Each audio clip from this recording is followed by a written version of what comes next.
all day light, all night light, on the blue light, on fist light, big fist light, this wild light, house call light, and the sound light, and the sound light, and the sound light. What is the true definition of a Hall of Famer? For me, it's a guy that's come into the league, took the league by storm, changed the game, changed the position, made his mark on the NFL.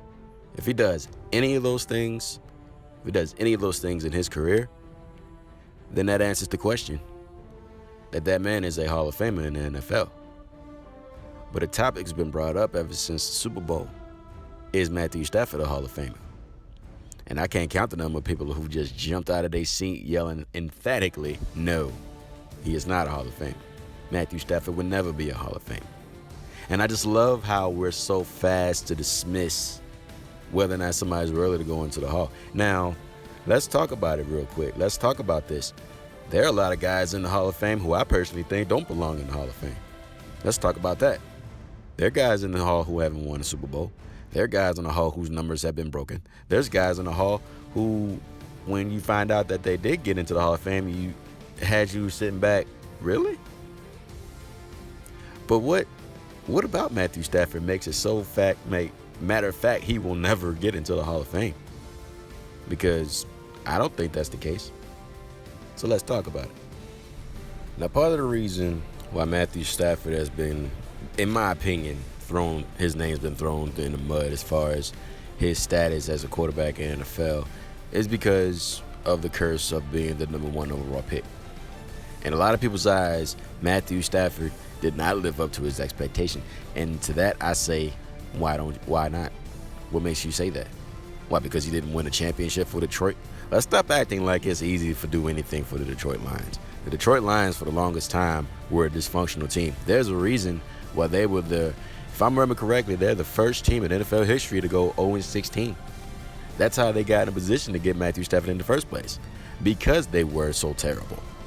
And bringing in a new head coach, Jim Schwartz, first-time head coach, and then the GM they had, Martin Mayhew, and the owner, William Clay Ford Sr., those guys, they were not what Detroit needed. Detroit's in much better hands now. If Matthew Stafford had what they have in Detroit now, we'd be saying something different. We'd be having a different conversation right now. But because Matthew Stafford came into that kind of a situation and in his rookie year went 2-14, now all of a sudden he's a bust.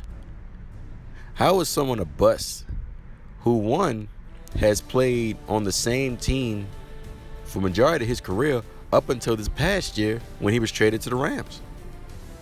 Bust quarterbacks don't stay on the same team for that long period of time. We've seen a lot of them.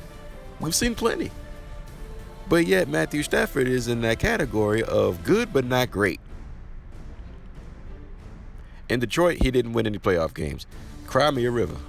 He didn't win any playoff games. Okay. What did he have to work with in Detroit? Terrible offensive line and one good receiver.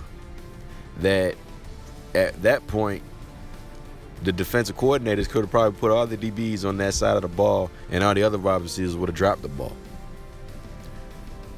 Matthew Stafford was screwed the minute he signed into the league because he was signed by Detroit.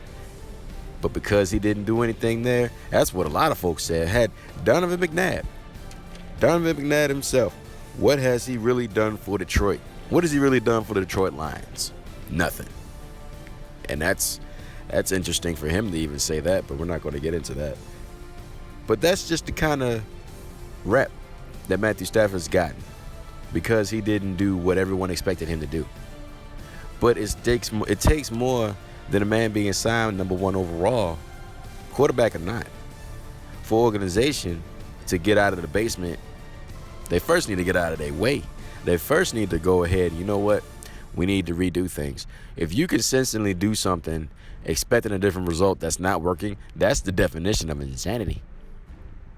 And that's exactly what the Detroit Lions were at that point in time.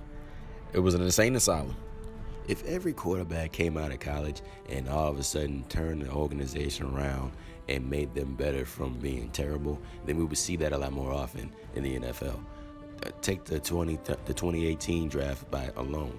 there were 5 quarterback prospects that everybody was hyped about and excited about and wondering where they were going to go. And out of those 5 guys, 2 of them are actually being successful on their current teams and have only played on 2 teams. 2 of the other guys, they played for multiple teams. And one guy, Baker Mayfield, he's in limbo right now. So if it was that common in the NFL, like I said, it would happen more often. But because Matthew Stafford was picked up by the Lions and he was on a losing franchise with a losing mentality, Matthew Stafford wasn't able to do anything there. Nothing at all. And then there's the argument of Matthew Stafford having arguably one of the best receivers to ever play the game in Calvin Johnson. You know, the Megatron situation. Well, he had Megatron and he couldn't do anything with him. Yeah, he didn't. Maybe if they got a decent number 2 for Matthew Stafford to throw the ball to, a good tight end or a good run game or a defense, maybe that'd be different. But it's like I said before, it takes a team to win a championship. And with Matthew Stafford having a terrible offensive line majority of his career in Detroit, really hard to get the ball down there every single time to Megatron, triple team, quadruple team, or whatever. Not to mention, Calvin Johnson retired early, and I don't blame the guy. The Lions weren't doing anything. Ask him how much the Lions were trying to accomplish and how much foolishness was going on down there. But let's talk about the numbers, the passing yards for Matthew Stafford with and without Megatron. With Megatron, Matthew Stafford had 25,976 yards. It's pretty damn good to me. And without Megatron, 24,019. It's still damn good. Well, it's more for Megatron, but still, for that much of a gap to be that small, with or without Megatron, that just shows how good Matthew Stafford is. With Megatron, without Megatron, Matthew Stafford put up some big quarterback throwing and passing numbers. But if you ask all these experts like Max Kellerman, he says that Stafford's a good quarterback, but he's overrated. You know, and look, check this guy, Teddy Bruschi, former Patriot. You know, he got in his feelings because when during free agency period last year, Matthew Stafford said that he would play for any team except for the Patriots. So he goes and says, you know, he's just not tough enough. I don't think he's tough enough to be coached hard. Matthew Stafford, the guy that in his rookie year that during a game against the Cleveland Browns dislocated his shoulder, came out of the game, Browns called timeout, he comes back in the game, throws a game-winning touchdown. Yeah, that guy's soft. Yeah, that makes sense. Or this statement, which makes no sense. Boomer Esiason saying he reminds me of Eli Manning on the sidelines. Isn't Eli Manning a 2-time Super Bowl champion? I mean, if that's your best knock on him, that his sideline attitude is not good, shoot, yeah, compare me to a dude that won 2 Super Bowls and knock yourself out, man. I'd take that any day. But we cannot let our feelings mess up our mindset and judge off of our feelings. We can't do that.